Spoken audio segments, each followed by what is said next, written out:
The National Electrical Code, or NEC, permits the installation of electrical panels above sinks if they are adequately protected from water damage. This protection can be achieved in a few ways. Firstly, by using a waterproof enclosure specifically designed for electrical panels.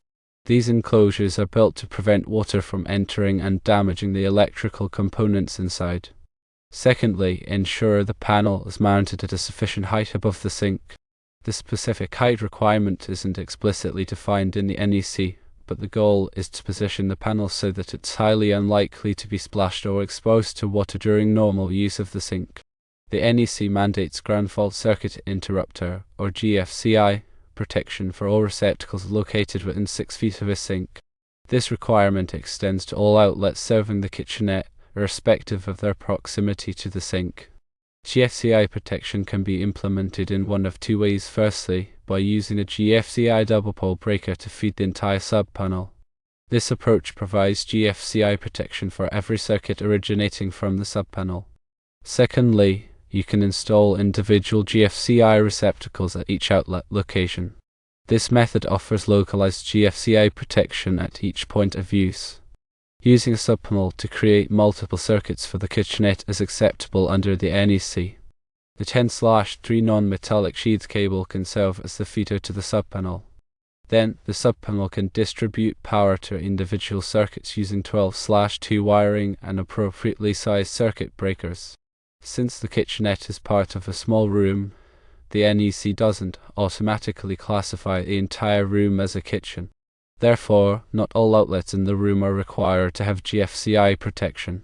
However, it's highly recommended to provide GFCI protection for any outlets that might be used for appliances or equipment that could potentially come into contact with water.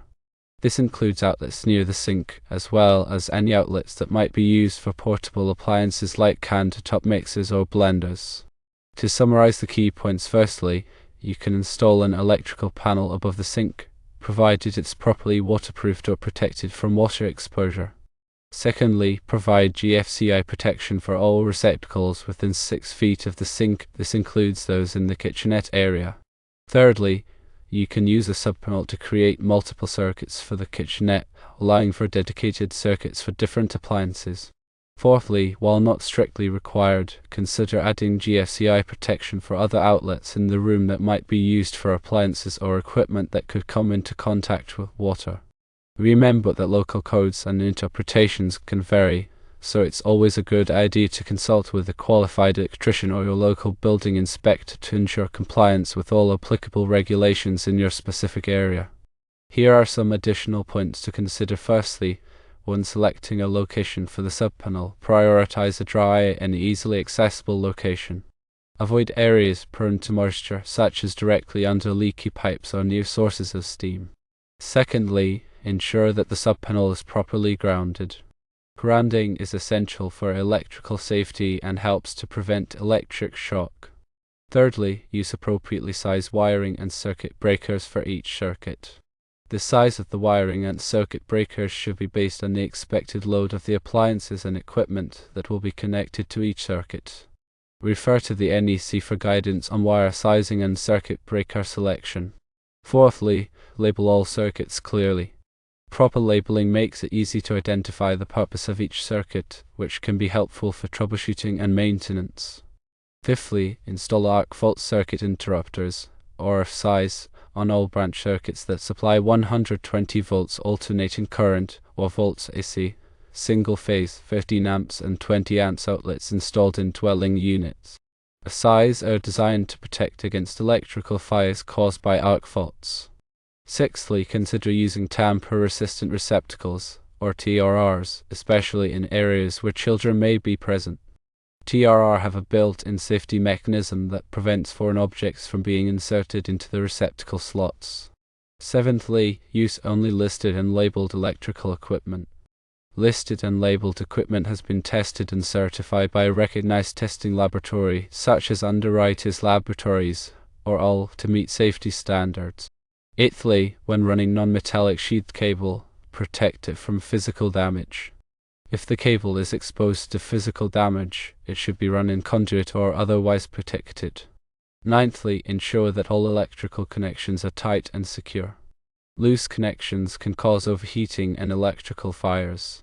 Tenthly, when working with electricity, always turn off the power at the breaker box before starting any work. 11thly, if you are not comfortable working with electricity, hire a qualified electrician to do the work. Electricity can be dangerous, and it's always best to err on the side of caution. The NEC is updated every 3 years, so it's important to stay up to date on the latest requirements. You can purchase a copy of the NEC from the National Fire Protection Association, or NFPA, website. You can also find information about the NEC on the NFPA website. Many local jurisdictions have their own electrical codes that are based on the NEC. It's important to check with your local building department to determine which codes apply in your area. Here are some common misconceptions about electrical safety. Firstly, the misconception that GFCI outlets protect against all electrical hazards. GFCI outlets protect against ground faults, which can cause electric shock. However, they do not protect against overloads or short circuits, which can cause fires. Secondly, the misconception that it's okay to overload electrical circuits. Overloading a circuit can cause the wires to overheat and potentially start a fire. It's important to use the correct size circuit breakers for the wiring in your home and to avoid plugging too many appliances into a single circuit. Thirdly, the misconception that it's safe to work on electrical equipment while it's still energized. Working on energized electrical equipment is extremely dangerous and can be fatal. Always turn off the power at the breaker box before starting any electrical work. Fourthly, the misconception that extension cords are a permanent solution. Extension cords are intended for temporary use only. If you need to run power to a location on a regular basis, you should install a permanent outlet. Fifthly, the misconception that it's okay to use damaged electrical cords or equipment. Damaged electrical cords or equipment can be hazardous and should be repaired or replaced immediately. Sixthly, the misconception that water and electricity don't mix. Water is a conductor of electricity, and it can increase the risk of electric shock. Never use electrical appliances near water or in wet conditions. Seventhly, the misconception that only qualified electricians can work on electrical systems. While it's always best to hire a qualified electrician for complex electrical work, there are some simple electrical tasks that homeowners can safely perform themselves, such as replacing a light bulb or a receptacle.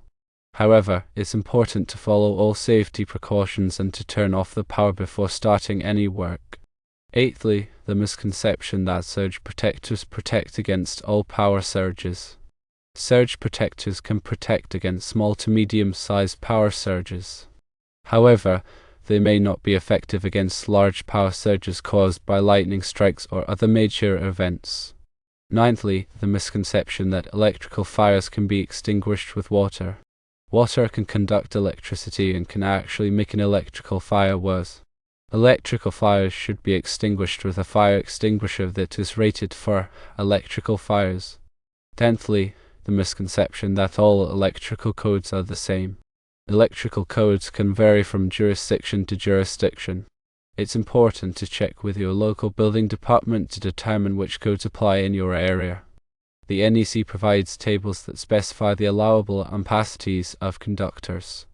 For example, NEC Table 310.15, formerly 310.16, provides ampacity ratings for conductors with various insulation types and in different installation conditions.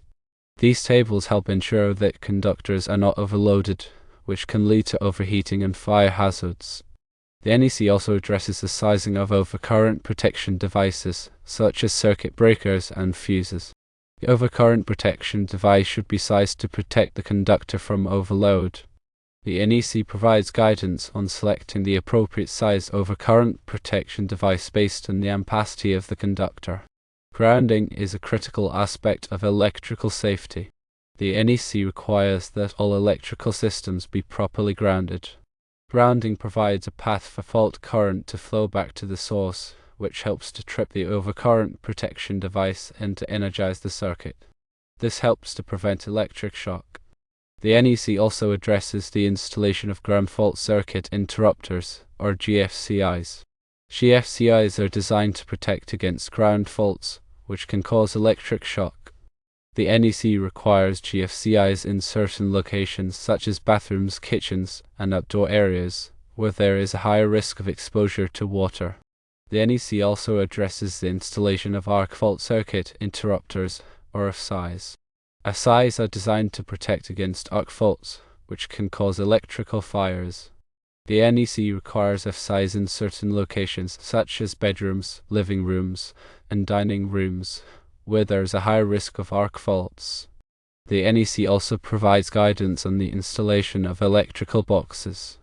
Electrical boxes are used to protect electrical connections and to provide a safe and convenient location for mounting receptacles, switches, and other electrical devices. The NEC specifies the types of electrical boxes that are permitted in different locations and the requirements for supporting and securing electrical boxes. The NEC also addresses the installation of conduit. Conduit is used to protect electrical wiring from physical damage. The NEC specifies the types of conduit that are permitted in different locations and the requirements for supporting and securing conduit. The NEC also provides guidance on the installation of lighting fixtures. The NEC specifies the types of lighting fixtures that are permitted in different locations and the requirements for supporting and securing lighting fixtures. The NEC also addresses the installation of appliances. The NEC specifies the requirements for wiring and grounding appliances. The NEC also provides guidance on the installation of swimming pools and other bodies of water. The NEC specifies the requirements for wiring and grounding swimming pools and other bodies of water to prevent electric shock. The NEC also addresses the installation of emergency power systems. Emergency power systems are designed to provide power to essential loads during a power outage. The NEC specifies the requirements for wiring and grounding emergency power systems. The NEC also provides guidance on the inspection and testing of electrical systems. Regular inspection and testing of electrical systems can help to identify potential problems and prevent electrical hazards.